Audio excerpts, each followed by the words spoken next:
ദുൽഖർ സൽമാൻ നായകനാകുന്ന I am game ലൊക്കേഷനിൽ സന്ദർശനം നടത്തിയിരിക്കുകയാണ് മെഗാസ്റ്റാർ മമ്മൂട്ടി.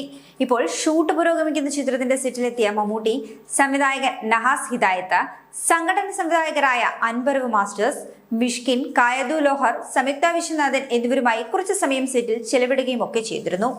മമ്മൂട്ടി സെറ്റിൽ എത്തിയതിനു പിന്നാലെയുള്ള ചിത്രങ്ങളും ഇപ്പോൾ പുറത്തു വന്നിട്ടുണ്ട്. നഹാസ് ഹിദായത്ത് സംവിധാനം ചെയ്യുന്ന ഈ ചിത്രം വേഫറർ ഫിലിംസിന്റെ ബാനറിൽ ദുൽഖർ സൽമാനും ജോം വർഗീസും ചേർന്നിട്ടാണ് നിർമ്മിക്കുന്നത്.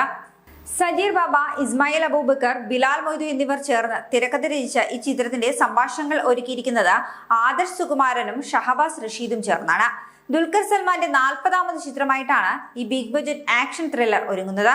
ചിത്രത്തിൽ ദുൽഖറിനൊപ്പം ആന്റണി വർഗീസ്, തമിഴ് നടനും സംവിധായകനുമായ മിഷ്കിൻ, കയതു ലോഹർ, കദിർ, പാർത്ഥ് തിവാരി, തമിഴ് നായികാ നടി സംയുക്ത വിശ്വനാഥൻ എന്നിവരും വേഷമിടുന്നുണ്ട്.